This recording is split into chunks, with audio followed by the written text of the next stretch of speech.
하나님의 말씀은 마태복음 19장 13절에서 22절 말씀입니다. 마태복음 19장 13절에서 22절 말씀입니다. 제가 봉독해 드리겠습니다. 그때의 사람들이 예수께서 안수하고 기도해 주심을 바라고 어린 아이들을 데리고 오매 제자들이 꾸짖거늘 예수께서 이르시되 어린 아이들을 용납하고 내게 오는 것을 금하지 말라. 천국이 이런 사람의 것이니라 하시고 그들을 안수하시고 거기를 떠나시니라. 어떤 사람이 주께 와서 이르되 선생님이여 내가 무슨 선한 일을 하여야 영생을 얻으리이까? 예수께서 이르시되 어찌하여 선한 일을 내게 묻느냐? 선한 이는 오직 한 분이시니라. 내가 생명에 들어가려면 계명들을 지키라. 이르되 어느 계명이오니까? 예수께서 이르시되 살인하지 말라, 간음하지 말라, 도둑질하지 말라, 거짓 증언하지 말라, 내 부모를 공경하라, 내 이웃을 내 자신과 같이 사랑하라 하신 것이니라. 그 청년이 이르되 이 모든 것을 내가 지키었사온데 아직도 무엇이 부족하니이까? 예수께서 이르시되 내가 온전하고자 할진대 가서 내 소유를 팔아 가난한 자들에게 주라. 그리하면 하늘에서 보화가 내게 있으리라. 그리고 와서 나를 따르라 하시니 그 청년이 재물이 많으므로 이 말씀을 듣고 근심하며 가니라. 아멘. 우리는 지난 시간에 아내를 버리는 문제에 대한 예수님의 말씀을 생각했었습니다. 아내를 버리는 것에 대해 율법적인 이해를 가지고 있던 바리새인들과 제자들에게 아담을 통하여 하와를 만드시고 아버지를 떠나 한 몸을 이루라는 하나님의 말씀이 의미하는 바가 무엇인지 가르쳐 주셨죠. 그래서 부부관계는 인간의 생각과 기준으로 만들어진 것이 아니라는 사실을 깨닫도록 하신 거예요. 유대인들이 가지고 있었던 부부관계는 어떤 것이었죠? 자기의 생각으로 부부관계를 깨도 된다고 생각한 거예요. 내가 기준이 된 생각이고 남자들이 기준이 된 생각들이었죠. 내용들이었죠. 그래서 그들이 그러한 이유들을 좀 더 확실하게 하고 싶어 예수님께 질문을 했던 거예요. 자기들도 모호했던 부분들이 있었던 것이죠. 율법대로 사는 것 같고 율법대로 행동하는 것 같지만 왠지 깨림직했던 거예요. 물론 예수님을 시험하기 위해서 나왔지만 그들이 정작 가지고 있었던 딜레마 같은 문제들이었다라는 얘기예요. 그래서 예수님의 대답을 듣고 분명히 함정에 빠질 것 뻔한데 자기들이 행동하는 것에 대해 정당성을 합리화를 하려는 의도가 있었던 거예요. 어떤 이유로 아내를 버려야 옳습니까? 어떤 이유가 있으면 버려도 괜찮습니까? 이 얘기잖아요. 이 얘기였잖아요.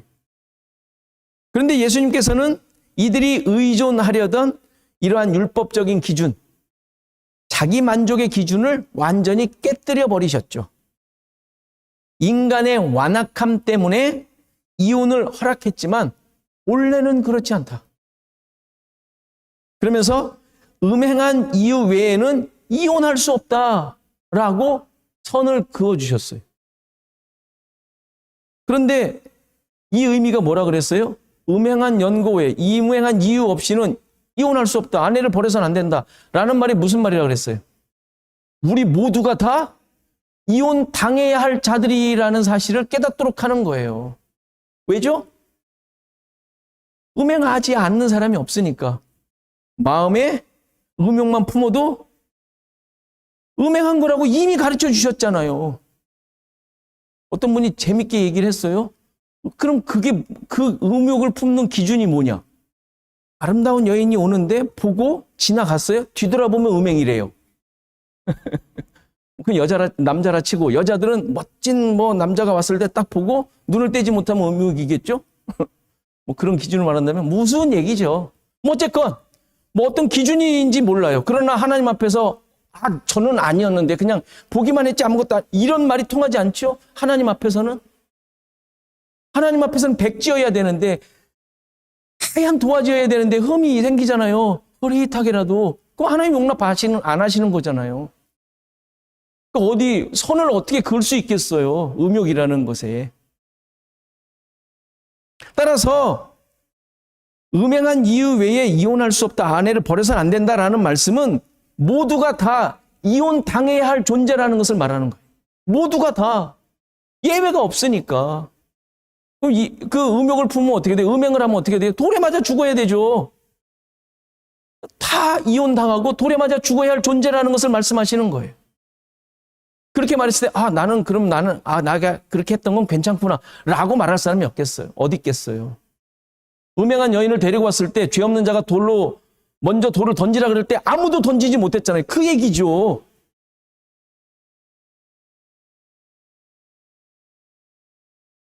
그런데 그렇게 해서 끝나는 문제입니까? 지금 이혼당하고 돌 맞아 죽어야 할 자라는 것을 알게 하신 거 아닙니까? 그럼 뭐 어떻게 된 거예요? 그 다음에. 그것을 내가 책임진다고 말씀하시는 거예요. 하나님께서 어떻게 하십니까? 남편이신 하나님께서 어떻게 하세요? 버리지 않겠다고 하셨다 그랬잖아요. 버리지 않겠다. 버릴 수가 없는 거죠. 왜죠? 한 몸이니까. 신부와 한 몸이니까. 그래서 어디서 가르쳐 주셨어요? 창세기에서. 그래서 창세기 얘기를 하신 거예요. 그래서 예수님께서. 창조 때 아담과 하와를 통하여 보여주신 대로 남편의 옆구리의 갈빗대로 아내를 만드시고 한 몸이 되게 하신 선언을 하셨잖아요. 거기에 예표되어 있는 거예요. 한 몸이라는 것을. 하나님과 신부가, 그의 백성이 한 몸이라는 것을 예표해 주셨잖아요. 예표해 주시는 사건이란 말이에요. 그와 마찬가지로 예수님께서 그의 신부인 교회를 만드시기 위해 십자가에서 옆구리를 찔리시고 율법의 저주를 담당하시고 한 몸을 이루신 거예요. 이렇게 음행한 이유 외에는 이혼할 수 없다는 말은 우리 모두가 이혼당하고 죽어야 할 자들이지만 그렇게 내버려 두시지 않고 남편이신 하나님께서 그 저주를 친히 받으시고 아내 삼으시겠다는 약속이 성취되었음을 깨닫도록 하는 말씀이었어요. 그래서 예수님과 한 몸이 된 교회 신자들은 이제 영원한 신부로 영원히 이혼당하지 않는 버림받지 않는 버릴 수 없는 아내로서 하나님과 함께 천국의 삶을 사는 것이 신자의 삶임을 가르쳐 주시는 거예요. 뭐 진짜 음행했다고 이혼해버리라 이 얘기가 아니라 뭐 이혼의 이유야 뭐 얼마나 많겠어요? 지금 그런 얘기를 하는 게 아니죠. 우리의 삶 속에. 우리는 놀라운 은혜로 사는 자임을 말씀하시는 거예요. 그걸 새기세요. 어떤 은혜를 우리가 가지고 있는지, 어떤 은혜로 하나님과 함께 사는 자인지를 새기고 살라는 거예요. 세상의 기준이나 율법적 기준을 벗어나 하나님의 통치 가운데 살고 있음을 감사하며 찬양하는 삶이기를 간절히 바랍니다. 오늘 본문에서도 역시 천국 백성의 모습이 어떤가를 보여주고 있죠. 무리들 가운데서 예수님께서 안수해 주시기를 바라며 어린아이를 데리고 왔어요. 그렇죠? 그러자 제자들이 꾸짖습니다. 소위 말하는 대로 애들은 가라, 이런 모습이었을지 모르겠어요. 애들은 가,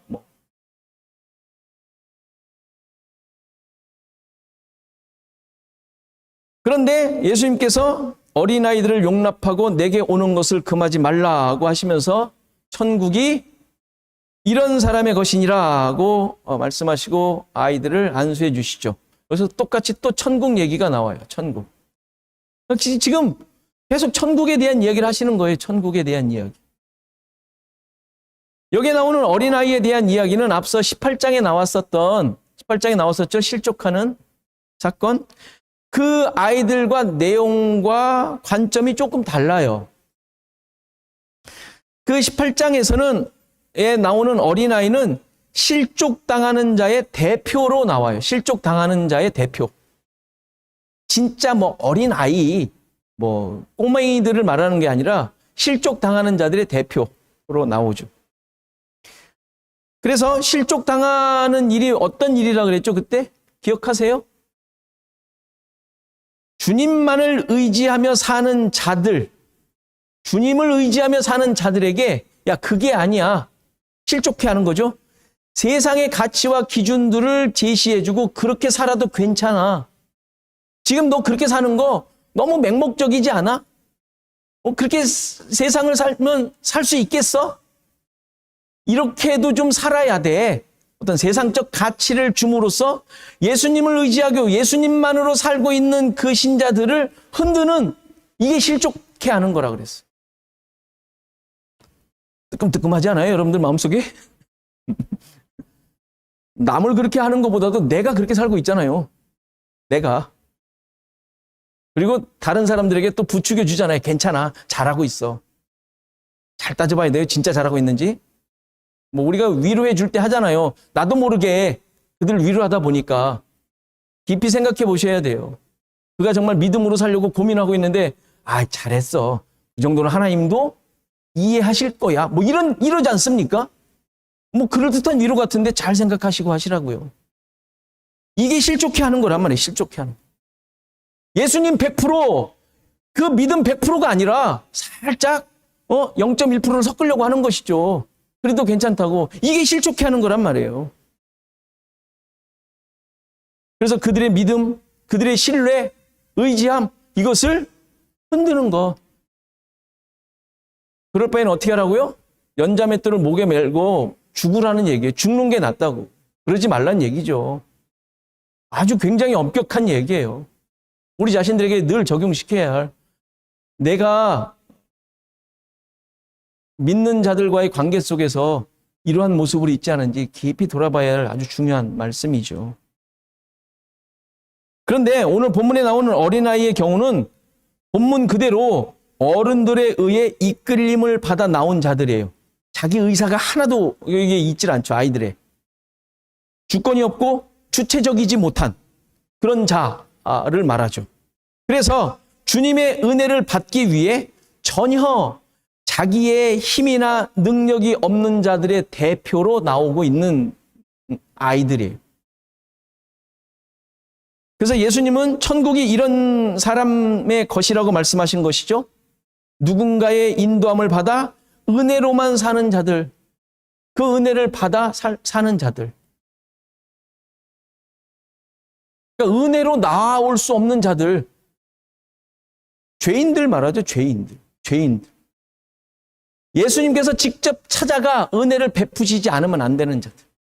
자기 스스로는 은혜를 구할 수 없는 자들. 얻어낼 수 없는 자들. 그래서 이러한 아이들을 용납하고 금하지 말랍니다. 당연하죠. 스스로 나올 수 없는데 누군가가 데리고 나오는데 그걸 막으려고 그러면 되겠어요?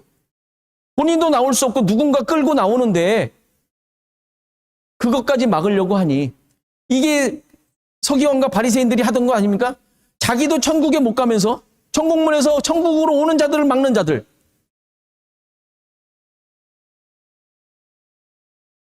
여기서 용납하라는 말은 상관치 말고 그들이 원하는 대로 내버려 두라 하는 아주 강력한 단어입니다. 그들은 주님께서 은혜를 베풀지 않으면 안 되는 존재들이기 때문에 그래요. 이렇게 은혜가 아니면 안 되는 자들이 긍휼함을 얻어 천국에 존재하게 된 것임을 말씀해 주고 있죠. 천국이 이런 자들의 것이라는 말은 이런 자들이 천국을 소유하게 된다라는 거예요. 자기가 얻어 끄집어내어 천국을 쟁취하는 것이 아니라 천국을 얻기 위한 어떤 대단한 무슨 가치 있는 일을 하는 것이 아니라 뭐 그런 적이 없어요. 아예 모르는 자예요. 그럴 만한 능력이 없는 자. 그런데 주님께서 친히 찾아가시거나 어떤 누군가에 의해서, 이 누군가가 누구겠어요? 성령에 의해서 은혜를 받을 수밖에 없는 존재. 그걸 천국을 소유했다라고 얘기합니다. 천국은 소유, 갖게 되었는데 갖게 된 과정이 내가 얻은 게 아니라, 나로부터 말미암은 것이 아니라 오직 하나님으로부터 예수 그리스도에 의해 성령님의 이끌림을 받아 얻는 거예요. 그 얘기를 하고 있죠. 이 이야기와 함께 그 다음에 나오는 이야기가 더 중요하죠. 16절 이후에 나오는 어떤 청년의 이야기가 나오는데, 이 청년은 이 어린 아이와는 정반대의 인물로 등장하고 있는 거예요. 이 청년의 프로필이 이제 나오죠. 오늘 본문에 보면 예수님께 그가 나와 영생 얻기 위해 질문하는 자예요. 그가 직접 예수님께 나와 영생을 얻으려고 질문을 해요. 여기서 문제가 뭘까요? 대충 알게 되죠? 그 어린아이와 비교하여. 그 질문의 내용을 보아 또 대화의 내용을 보아 성경을 잘 알고 있고 그 성경의 내용을 잘 실천하며 산 자로 보여요. 그렇죠? 다른 복음서를 보면 좀 더 자세한 이 청년의 프로필이 나오는데 누가복음에는 관리라고 나왔어요. 그는 어떤 지도자급에 있는 그 직책을 얘기하는데 높은 관직을 갖고 있는 것으로 나옵니다. 무엇보다도 그는 큰 부자로 재물이 많은 자였어요.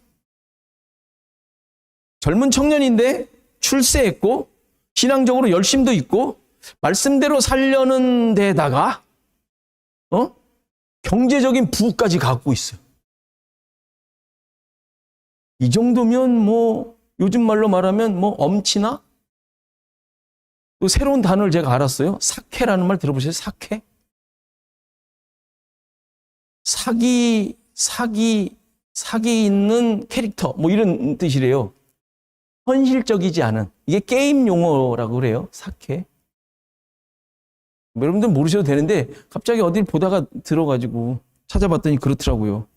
망면으로 뛰어난 능력을 가진 캐릭터를 그러니까 현실적이지 않은 사기, 뭐 속는 것 같은 현실적이지 않다는 얘기죠. 이런 존재 아니에요, 지금? 이 정도면? 이 청년의 그 프로필이? 여러분들 이런 거를 목표하지 않습니까? 적어도 여러분들 자녀들 이런 정도였으면 좋지 않겠어요? 최고의 신랑감 아니에요?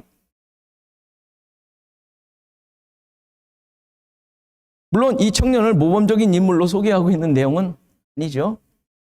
이 기록이 지금 마태복음을 봤는데 마태뿐만 아니라 마가복음, 누가복음에도 이 기록이 나와요. 근데 이 청년에 대한 기록만 나오는 것이 아니라 이 앞에 있는 어린 아이의 사건까지 함께 연이어서 두 개가 같이 세트로 나온다는 사실이에요. 이 세 복음서가 다. 무슨 얘기겠어요? 그 두 사건이, 그 두 내용이 똑같은 중요성을 가지고 있다는 것을 이 세 복음서 기자가 파악했다라는 얘기 아닙니까? 자, 그럼 이 내용이 어떤 의미인지 우리는 깊이 살펴봐야 합니다. 지금 아까도 말씀드렸지만 지금 천국을 소유한 자가 누구인가를 얘기하고 있어요. 그럼 이 청년의 예는 뭐겠어요? 천국을 소유하지 못한 자를 지금 대비하고 있는 거예요. 대조하고 있는 것이죠. 천국을 소유한 어린아이와 천국을 소유하지 못한, 그런데 마치 소유하고 있는 것 같은 자를 비교하고 있는 거예요. 우리들 이제 깊이 뜨끔뜨끔 하셔야 돼요, 이제. 왜냐하면 여러분들 다 천국 소유하고 있죠. 그런데 이 청년의 모습, 기준, 가치관, 환경들이 내가 추구하고 있는 건 아닌가 보셔야 된다는 얘기죠. 자, 그럼 이 젊은 청년이 천국을 소유하지 못한 자의 대표로 나온 것인데 이 부자 청년이 보여주는 문제는 무엇일까요? 자, 16절을 보면 아까 봤지만 예수님께 와서 묻죠. 선생님이요, 내가 무슨 선한 일을 하여야 영생을 얻으리이까? 자, 그는 예수님께서 지적하신 대로 왜 선한 일을 나에게 묻느냐라고 이제 예수님께서 반문하셨잖아요. 이 반문한 의미가 뭘까요? 그가 예수님을 선한 것을 이루어낼 수 있는, 선한 것을 설명해 줄 수 있는, 아니면 선한 모습을 보여줄 수 있는 어떤 존재로 생각하고 있는 거예요. 이 말은 무슨 말이냐면 처음에 나올 때 선생님이여 했던 것처럼 일반적인 그가 지금까지 생각해왔던 랍비, 선생님, 어떤 가르치는 선생님으로 생각하고 있었다는 거예요. 좀 모범적인 사람, 생각하고 있었다는 것이죠. 그러니까 예수님께서 뭐라고 대답해요? 야, 선을 왜 나한테 찾아? 선은 하나님께만 있어. 선은 하나님의 속성이야. 라고 말씀해 주시는 거잖아요. 그러니까 지금 이 청년의 문제점이 뭐예요? 예수님을 모르고 찾아오는 거예요.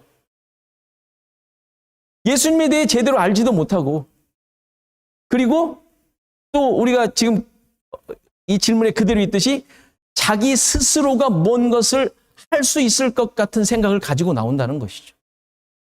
영생을 얻기 위해 그것도. 그러니까 이 청년이 생각하고 있는 기준이 뭐예요? 인간적인 노력, 인간적인 것, 세상적인 것, 자기가 지금까지 애써 힘써 얻어냈던 방식을 가지고 예수님께 나와 저 세상의 것을, 더 영원한 것을 지금 찾으려고 하는 거예요. 예수님을 잘못 알았을 뿐만 아니라 그런 인간적인 기준을 가지고 영원한 것을 찾으려고 하는 거예요. 자기가 할 수 있을 것처럼. 그러니까 약간 가상한 면이 있긴 해요. 왜냐하면 자기가 그렇게 애쓰고 힘쓰며 사는 삶이었는데 뭔가 아닌 것 같은 것들을 느꼈던 거죠. 그걸 영생으로 지금 생각을 한 거예요. 이 영생만 어떻게 뭔가 다른 것 같은데 이것만 어떻게 해결하면 내 삶에 온전해질 것 같은데 이 생각을 한 거 아닙니까? 이 영생만 내가 지금 해결하면 난 모든 게 다 만점인데 이 영생 지금 저분이 뭔가 있는 것 같긴 한데 저 가르침만 어떻게 얻으면 야 그것만 어떻게 내가 해내면 좋겠는데 제가 예전에 몇 년 전에 그 고 이병철 회장이 그 삶에 대한 질문 24가지인가 했다는 그 질의서를 한번 여러분들에게 말씀드린 적이 있어요. 인생에 대한 문제를 쭉 하는데 어떤 신앙적인 가치를 자기가 깨닫지 못해 이제 어떤 신부에게, 신부 이름을 제가 기억을 못 하겠는데 신부에게 질문을 한 내용이었어요. 근데 그것을 질문을 해서 이제 답을 해 주려고 하는데 듣기 전에 돌아가셨다 그러더라고요. 안타깝죠? 어쨌건 그러한 마음이지 않았을까? 지금 이 청년이. 모든 이 세상에서 얻을 수 있는 것들은 다 가지고 있는데 자기의 만족에 뭔가 한켠에 부족함을 느꼈던 것이죠. 어쨌건 그는 그것조차도 자기의 기준과 자기의 능력과 자기의 노력으로 얻으려고 했다라는 것을 볼 수가 있습니다. 예수님께 나아온 것은 잘했다 할 수 있지만 자신이 살아온 방식과 그 기준, 방법, 내용들은 그대로였다는 것을 알 수가 있습니다. 자, 이러한 기준으로 살고 있는 청년에게 예수님께서는 그의 합당한 방법을 말씀해 주시죠. 생명에 들어가려면 계명을 지켜라. 당연히 예수님께서는 정답을 말씀해 주셨어요. 그에게 맞는 정답을 말씀해 주셨어요. 율법을 다 지키면 생명을 얻죠. 그렇지 않겠어요? 지키면 생명을 얻어요. 그런데 가능치 않죠? 왜죠? 나면서부터 죄인이니까. 나면서부터 죄인인 자들이 어떻게 율법을 100% 예수님이 지금 말씀하신 대로 지킬 수 있겠습니까? 생명에 들어가려면 불가능한 것이죠. 따라서 예수님께서 지금 생명을 얻기 위해서는 생명에 들어가려면 계명을 지키라는 말씀을 하신 것은 그가 지킬 수 없다라는 것을 깨닫도록 하시는 말씀이었어요. 율법의 역할이 그거였으니까 로마서의 말대로 바울의 고백대로 율법의 역할이 뭐예요? 죄를 깨닫게 하기 위함. 죄를 깨닫도록 하기 위해 예수님께서 이렇게 말씀하신 거예요. 자기의 한계를 깨닫고 할 수 없음을 고백하라는 것으로 말씀해 주신 것인데 놀랍게도 이 청년이 뭐라 그래요? 그 전에 한 질문 하나 더 있잖아요. 무슨 계명을 지킬까요? 라고 하죠. 자신이 있다 이거죠. 계명? 내가 지금까지 해놓은 것으로 볼 때 자신이 있으니까 어떤 계명을 지키면 될까요? 우리가 잘 알듯이 정당한 반문이에요. 자기가 지금까지 해온 것에 대한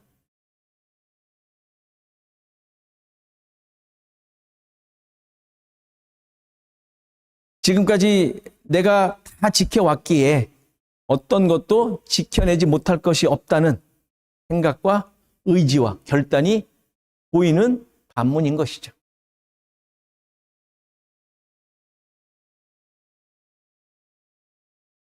자, 이에 대해 예수님께서 어떻게 대답하시죠? 살인하지 말라, 간음하지 말라, 도둑질하지 말라, 거짓 증언하지 말라, 내 부모를 공경하라 등 10계명에서 이웃들에게 지켜야 할 계명들을 말씀하시죠. 그러면서 마지막에 내 이웃을 내 자신과 같이 사랑하라는 것으로 마무리하시죠. 이런 대답을 하셨는데 놀랍게도 이 청년이 그 모든 것 다 지켰다라고 말을 합니다. 놀랍죠? 다 지켰다. 그러면서 토를 달아요. 아직도 무엇이 부족합니까? 이거 다 지켰는데 부족한 게 뭐 있습니까? 이런 당당함이 어디 있겠어요? 선생님이 말씀하시는 그 모든 계명을 다 지켰는데 영생을 얻으려면 그래도 부족함이 있는 것입니까? 무엇을 더 지키면, 무엇을 더 행하면, 어떤 계명을 내가 지키면 영생을 얻을 수 있습니까? 말한 것이죠. 이 청년은 계속 지금 자기의 기준이, 세상적 기준이, 자기가 쌓아왔던 어떤 그 방식이 깨어지지 않고 있어요. 그러면서 어떻게 된 거예요? 천국을 얻는 거, 영생을 얻는 것을 자기가 열심히 행한 것으로 말미암은 보상으로 생각하는 거예요. 보상. 이것만 하면 그거 얻을 수 있는 것 아닙니까? 지금 이렇게 계속 지금 예수님을 추궁해 가는 거예요. 요거 하면은 얻을 수 있는 거, 그거 얘기해 주세요. 그거.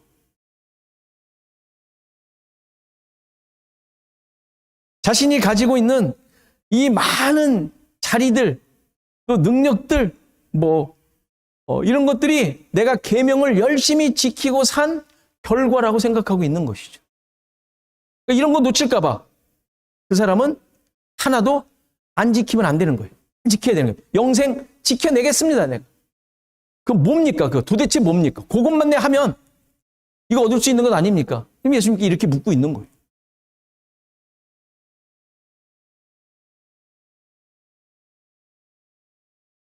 그러니까 그의 속마음을 가만히 보면 이러한 세상에서 가치, 자기가 가지고 있는 이 가치를 저 천국에 가서도 누리려고 하는 거예요. 포기 안 하니까. 이거 포기 안 하는 거잖아. 자기가 지금 살아온 모든 방식, 내용들 그대로 저 천국 가서도 내가 살아내겠다라는 의지가 보이고 있는 거예요. 부와 명예를 천국에서도 영원히 살며 소유하고 싶었던 것이죠. 당연히 말도 안 되는 내용 아닙니까? 우리가 보기에. 그렇죠? 말도 안 되는 내용이에요. 세상의 가치로 영원한 가치를 얻고자 했던 것. 있을 수도 없고 가능하지도 않는. 그런데 자신이 가지고 있는 것이 그것밖에 없기에, 그게 최고의 가치로 가지고 있기에 천국에서도 통할 것으로 착각하고 있는 거예요. 우리 자신들이 이제 돌아보셔야 돼요. 신자로서 세상에서 생산해내는 수많은 업적들과 가치들, 행위들이 하나님 나라에 도움이 될 거라고 혹시 생각하고 있지는 않은지. 여러분들이 하나님을 열심히 믿고 믿음의 행동들을 하는 이유가 무엇입니까? 왜 이렇게 열심히들 하나님을 섬기시죠? 마스크까지 끼면서 이렇게 나와서 예배를 이렇게 드려야 되지 않을까? 왜 하십니까? 왜 이웃들을 사랑하고 여러분들이 사회에 봉사하고 또 이웃을 위하여 헌신하고 희생하며 사는 이유가 무엇입니까? 말 잘못하면 큰일 날 것 같죠? 그것으로 말미암아 천국에서 뭔가를 얻을 것이라고 생각하고 있는 것은 아닙니까? 죄송하지만 그런 일은 없습니다. 지금 열심으로 주어진 삶 속에서 말씀대로 사는 이유는 천국을 들어가기 위함도 아니고 영생을 얻기 위함도 아니죠. 만일 그러한 이유라면 구원받지 못한 자일 수 있어요. 왜냐하면 자신의 능력으로 천국의 삶을 사는 자이기 때문에 그래요. 이 부자 청년과 같이 말입니다. 다음에 볼 내용이지만 23절에 예수님께서 부자가 천국에 들어가기가 어렵다는 말씀이 이 의미예요. 부자라는 말은 능력을 말해요. 자신의 능력, 뭐든지 할 수 있다라는, 할 수 있는 그 결과를 산출해내며 산 자이니까. 자신의 삶을 스스로 만들어 온 자이잖아요. 어린아이와 정반대의 삶을 살고 정반대의 인물인 것이죠. 신자들은 이 땅에서 믿음의 삶을 열심히 사는 이유는 어떤 목적을 이루기 위함이 아니라 지금 하나님의 말씀을 따라 하나님 나라에 사는 자들이기 때문에 그래요. 하나님 나라의 백성의 삶을 사는 모습이지 그것이 어떤 목적이 있질 않아요. 이미 하나님 나라에 살고 있고 하나님의 말씀을 쫓아 사는 삶이잖아요. 무엇을 하든지 설사 선행을 했다 하더라도 그게 하나님 나라에 살고 있는 자의 모습이지 어떤 목적이 있는 게 아니잖아요. 안 그래요? 여러분들 건강하려고 애쓰잖아요.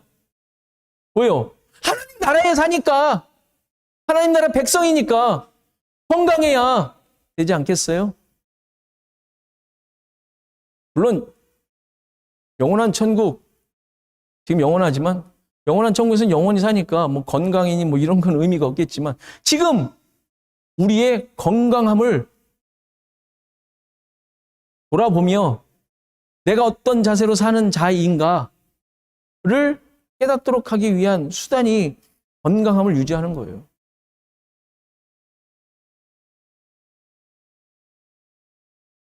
천국을 소유한 자이기에 천국의 삶을 사는 거예요. 천국의 삶. 사랑하고 봉사하며 희생이란 말은 우리에게 주어진 내용은 아니지만 우리가 잘 이해할 수 있는 말이니까 희생하며 나의 모든 것을 다 내려놓고 내어주며 사는 거예요. 천국의 삶을 사는 자니까. 흉내내는 삶이 아니라 천국의 삶을 흉내내겠다가 아니라 천국의 삶이 그런 거니까 그런 걸로 성경에서 말하고 있으니까 하나님의 다스림을 받는 자이니까 하나님의 다스림대로 사는 거예요. 사는 거지 그것으로 나에게 어떤 유익이 돌아와 보상이 주어지지 않을까라는 목적으로 그렇게 하는 것이 아니라는 얘기. 이웃을 사랑하고 그 대가로 어떤 보상이나 천국에 들어갈 조건을 쌓는 것이 아니죠. 뭘 쌓아요? 쌓기는 뭘 쌓든지 예수 그리스도의 십자가로 말미암아 얻은 게 훨씬 더 큰데 비교가 안 되는데 거기에 무슨 숟가락 하나 더 얹었다고 무슨 저 이거 잘했지 않았어요? 뭐 할 거예요? 보이지도 않는데 그게 예수 그리스도의 은혜에 비하면 우리가 얻은 만달란트인데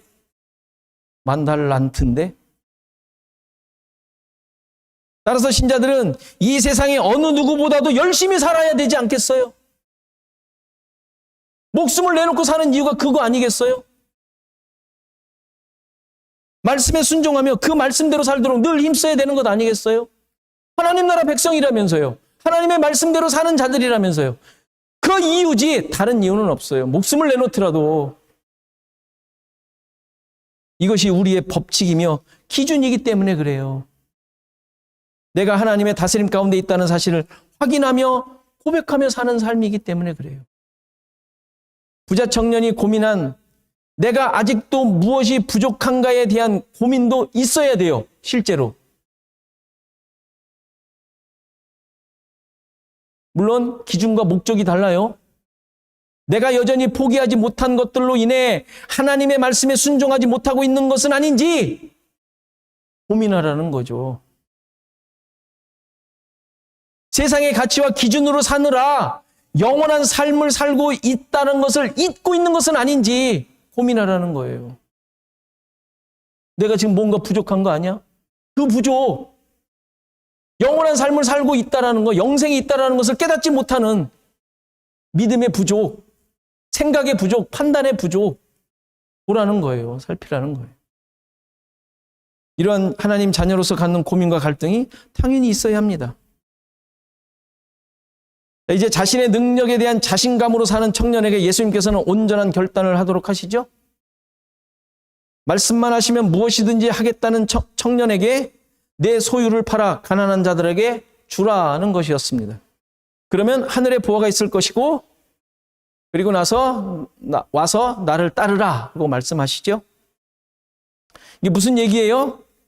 지금까지 열심으로 번 소유, 재산을 없애라는 것이죠. 그 청년이 만들었던 그 청년의 존재를 만들었던 존재 가치를 만들었던 그거 삶의 근거, 능력의 근원, 그것으로 살아온 삶의 그 기초, 이것을 허물어 버리라고 말씀하시는 거예요. 너 자신을 위해 만들어 온 것들 없애라. 이 얘기죠, 지금. 그 소유를 팔아 가난한 자들에게 주라는 것은 뭐 무슨 봉사하라, 그 불우유 도우라 이런 얘기가 아니죠. 네가 지금까지 살아왔던 그 삶의 기초 허물어라 이 얘기죠. 허물어라. 즉 어린아이와 같이 긍휼이 필요한 자, 은혜로 사는 자만이 영생을 소유할 수 있단다 라고 말씀하시는 거예요. 영생을 소유한다는 것과 하늘의 보화와 예수님을 따른다는 것은 같은 의미인 것이죠. 하나님 나라 천국에 살고 있다라는 거예요. 거기에 모든 가치와 내용이 다 있기 때문이죠. 내가 포기된 삶을 살고 있는 것이죠. 하나님 나라에 살고 있다라는 것은. 그런데 청년은 재물이 많아 예수님의 말씀을 듣고 근심하며 갔다 그러죠. 재물을 포기할 수 없었어요. 그가 지금까지 계명을 지키며 살았던 것은 하나님의 말씀을 따른 것이 아니라는 말이 돼요. 자기의 기준과 유익을 위해 율법을 지키며 살았던 것이죠.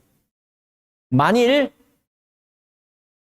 네가 재산을 팔아 이웃에게 주면 10배로 줄 것이다 라고만 말했으면 아마 그는 했을지도 모르겠어요.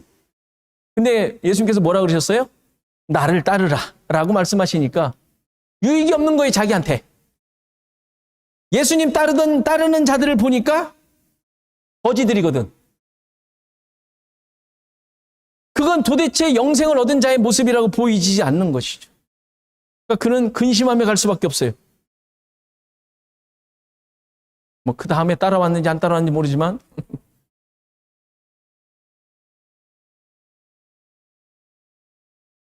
그는 영생이 무엇인지, 계명을 지키는 것이 무엇인지, 무엇을 의미하는지 전혀 깨닫지 못하고 알지도 못한 가운데 자신을 위한 삶만 살고 있었던 거예요. 하나님을 믿는 것은 나의 삶에 허락되는 부분 안에서 살고 있는 것이죠. 내 목적과 기준이 손상되지 않는 선에서 그는 애쓰며 힘쓰고 있었던 것입니다. 다시 말해서 그는 그냥 종교 생활을 하고 있었던 거예요. 종교 생활. 나의 유익, 내 기준, 나만을 위한. 우상숭배죠, 우상숭배. 다시 한번 우리 자신들을 돌아보시기 바랍니다. 나의 삶이 무엇으로 만들어져 있는가? 나의 능력은 무엇입니까? 그 능력이 나를 만들어가고 있지는 않습니까? 나의 삶의 환경을 만들기 위한 능력들 아닙니까? 아니면 하나님의 은혜로 살아가고 있습니까? 하나님께서 나를 만드셨고 나의 모든 것의 주인이 되심을 확인하며 고백하는 삶입니까? 어린아이는 자신이 아무것도 할 수 없는 자였기에 누군가가 예수님께 이끌어 예수님의 은혜를 받도록 해야 하는 존재였어요. 그런데 부자 청년은 자기 스스로 모든 것을 해냈던 자로서 영생까지도 그가 스스로 얻어낼 심산이었던 것이죠. 그것도 자기가 할 수 있는 한도 내에서 말입니다. 근데 재물을 버리라니 그건 못하는 것이죠. 왜? 그것이 자기의 전부이니까. 자기를 만들어 온 뿌리이며 기둥이며 열매이니까. 신자는 어떤 남들이 하지 못하는 고귀한 삶을 사는 자들이 아니라 하나님의 다스림 가운데 십자가의 능력으로 구원받은 자로서 하나님 나라의 백성으로 사는 자들이에요. 여기에 어떤 인간적인 기준이나 목적으로 나를 만들어 가는 것은 없습니다. 있어서도 안 되죠. 그것을 철저하게 없애는 과정들이 왕정시대에 다윗을 보면서 살폈잖아요. 하나하나씩 다 없애가시잖아요. 사랑을 해도 은혜로, 열심히 일을 해도 은혜로 말미암은 삶일 뿐이에요. 그렇게 고백하시고 확인하시고 그렇게 믿고 사셔야 돼요. 나를 주관하는 것은 오직 나를 존재하게 하신 주님의 은혜입니다. 고백하시고 이러한 은혜가 여러분들의 삶 속에 늘 풍성하게 드러나고 고백하기를 간절히 바랍니다.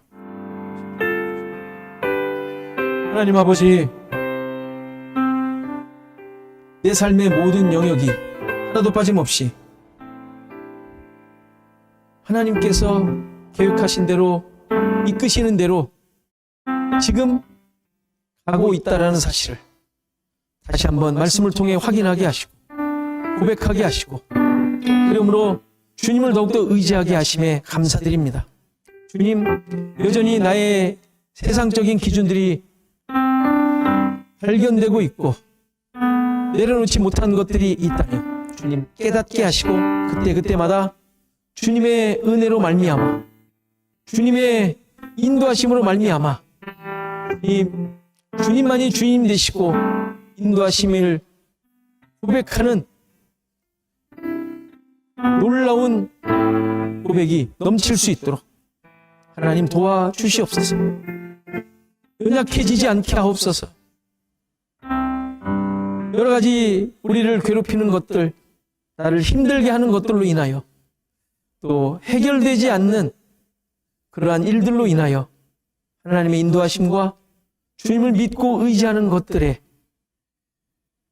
손상되지 않도록 흔들리지 않도록 우리를 강하게 붙잡아 주시고 깨닫게 하시고 정말 주님을 더욱더 의지하는 계기가 될 수 있도록 하나님 도와주시옵소서. 지금 살고 있는 것 모두가 다 하나님 나라에 하나님의 인도하심을 받아 하나님의 목적을 이루며 살고 있음을 다시 한번 깊이 깨닫고 주님만을 의지하며 살아가는 삶이 되게 하옵소서. 하나님, 팬데믹으로 인하여 여러 가지 상황들이 바뀌고 또 우리의 기준과 삶의 경험으로 볼 때 아닌 것 같은 그러나 어쩔 수 없이 이끌려가는 모습들이 있는 것을 보게 됩니다. 주님, 그러나 그런 모든 상황 가운데서도 주님께서 이끌고 있음을, 주님께서 계획하고 뜻하신 바가 성취되고 있음을 깨닫게 하시고 주님만을 의지함으로 이 모든 상황들을 감당하는 삶이 되도록 인도하여 주시옵소서. 주님, 이 미국과 한국이 정말 하나님을 믿는 나라로서 하나님의 놀라운 일들을 감당하는 나라들로서 하나님 다시 한번 잘 세워지기를 소원합니다.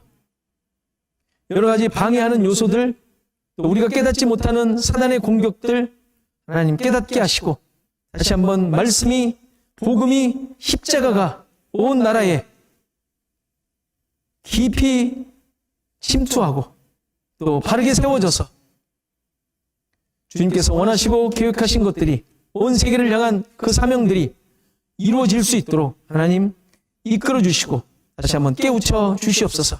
믿는 자들 바로 서게 하시고 말씀 가운데 서게 하시고 자기만을 위하여 살던 모든 것들을 내려놓고 하나님의 나라, 하나님의 백성의 삶을 살아가도록 하나님 도와주시옵소서. 주님의 손길이 필요한 우리 성도들 있습니다. 주님, 그들을 붙잡아 주시고 믿음에서 강하게 서게 하시고 그래서 하나님의 뜻이 무엇인지 깨닫고 주님만을 의지함으로 그 모든 상황들을 감당하여 주님의 증거들, 함께 하심의 증거들을 함께 나눌 수 있는 놀라운 은혜가 저들 가운데 넘칠 수 있도록 하나님 도와주시옵소서. 특별히 내일 모레 수술하는 우리 남영주 집사님 붙잡아 주시고 모든 그 수술의 환경들 인도하시사 성공적으로 건강한 모습으로 다시 한번 주님 앞에 나와 주님을 영화롭게 하며 주님의 맡겨진 사명을 감당하는 귀한 자녀들, 자녀, 딸님 될 수 있도록 하나님 도와주시옵소서. 이제는 예수 그리스도의 은혜와 하나님의 크신 사랑과 성령의 감화, 감동, 교통하시며 함께하심이 오늘 예배한 모든 성도들 머리 위에, 저들의 생업과 가정과 자손 대대 위에, 시애틀 주원학교회 위에 이제로부터 영원토록 함께 계실지어다.